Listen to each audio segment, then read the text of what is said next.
Hi, my name's Dan from Awareful and welcome to our channel.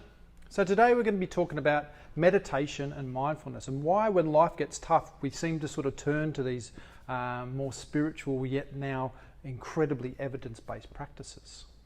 So it's very simple because as the external world begins to change and we're beginning to see the impermanence of life, maybe we've had a breakdown in our relationship, our work has restructured, a virus has gripped the world, decisions by parliament, government, whoever, loss of family members, whatever it is. And all of a sudden we get this real insight into the impermanence, that all the wonderful teachers have talked to us about how impermanent this life is, and that actually awakening is beginning to actually see the wisdom of impermanence, that nothing stands still, that everything is constantly changing, even down to the fabric of who we are.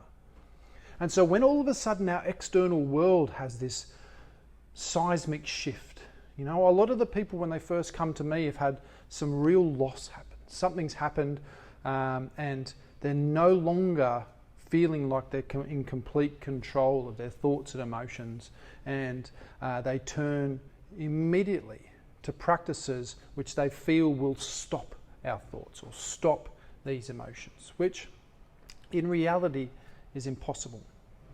So as our external world changes, as we begin to see this world of impermanence, you know, real insight, this is wonderful news, you know, incredibly heartbreaking at times, but wonderful news. We get to actually begin to see, actually, life isn't permanent. I will not live forever. That actually things are going to change. And that on the flip side of this, it doesn't matter how deep and dark life gets, it will never stay the same. That actually there's an opportunity for growth that comes out of the deepest, darkest times. And as this world external to us begins to show us these gates of entries into this practice, gates of entries into meditation and mindfulness, we begin to sort of go, okay, I need to begin to start taking a little bit of control back in my life. I need to start maybe turning away from the external stimuluses, the external distractions, and begin to manage this enigma that we have in our mind on a more enlightening process. So we begin to turn inwards. This is our natural start, to begin to turn inwards, begin to turn in towards these feelings, these thoughts.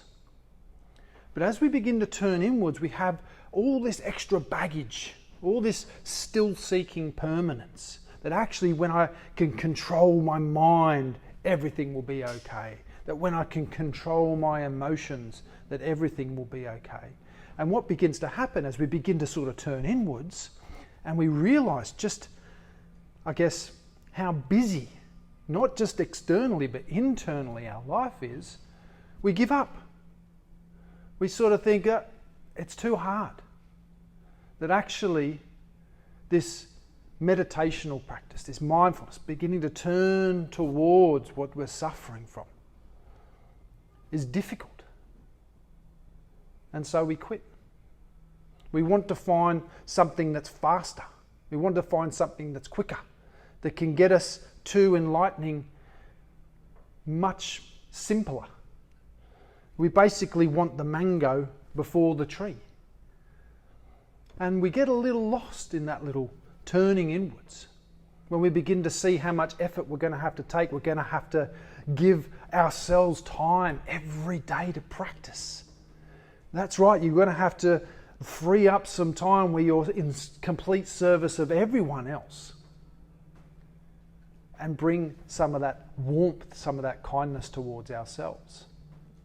And as we go and seek out reputable teachers that have maybe been through that process, that have been sitting and practicing, have learnt from wonderful other teachers and help to share their message for you too. As we go and seek out these reputable teachers, and we have the patience to listen and to practice, that actually what begins to happen is that we're not trying to control our thoughts, we're not trying to control our emotions, that actually once we're in emotions, once we're in thoughts, the only thing we can do at that point is to manage them. You're not going to get rid of them. Impossible. Just like you couldn't stop breathing.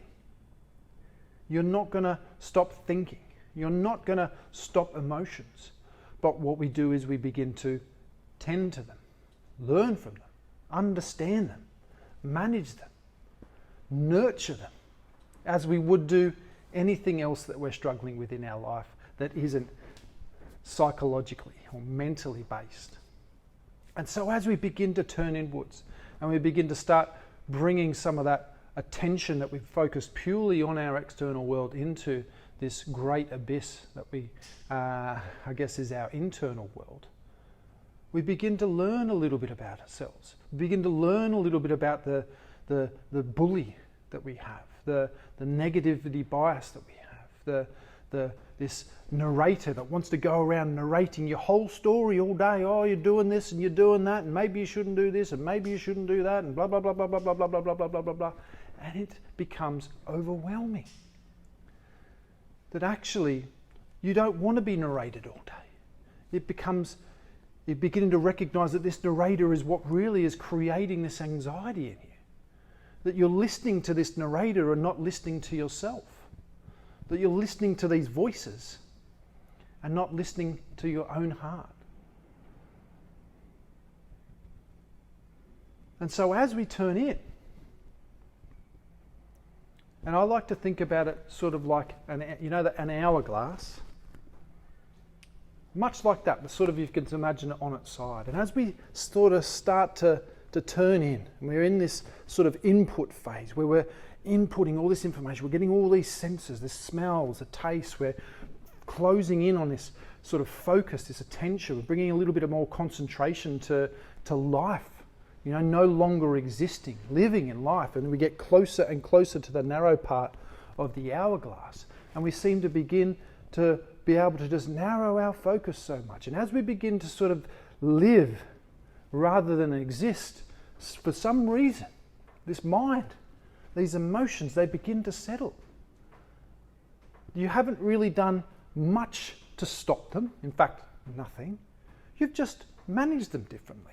You've told your mind and your body actually feeling things, noticing, being is an important part of how I want to live my life. How I'm reacting to it is important. As we get closer and closer to the middle part of the hourglass, where we are being present, alert and aware.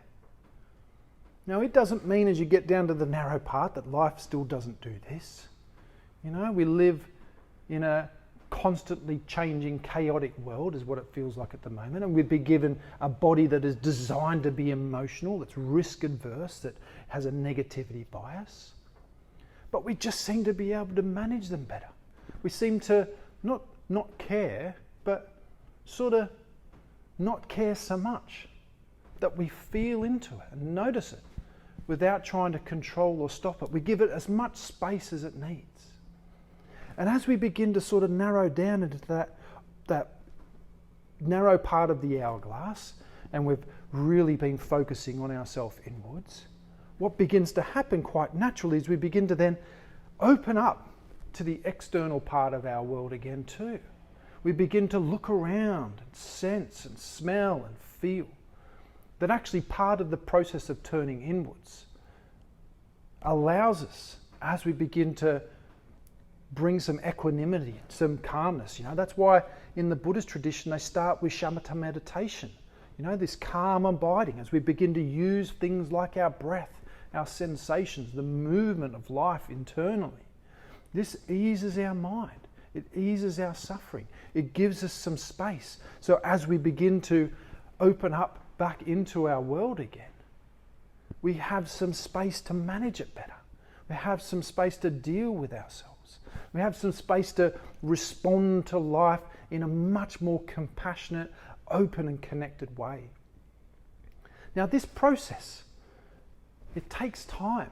You can't expect to go naught to Dalai Lama in a 5-week breathing course or something like that. You know, this is an evolution of human. Evolution. Evolutionary. Revolutionary.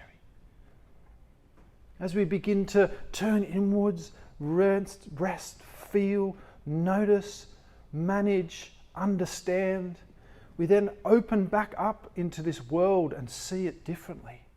Like the sawdust has been removed from our eyes.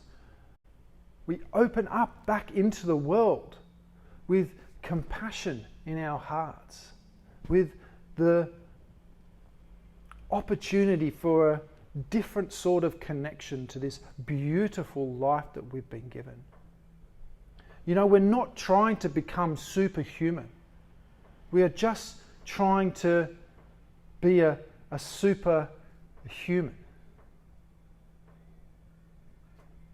So I hope you enjoyed this little video. I'd love to hear your thoughts and comments below. Now, what have you found with your meditation practice? When you first started turning inwards, how did it feel? What was it like?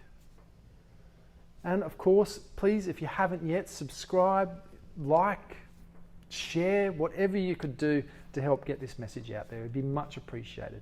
Have an amazing rest of your day, and I look forward to seeing you again on the next video.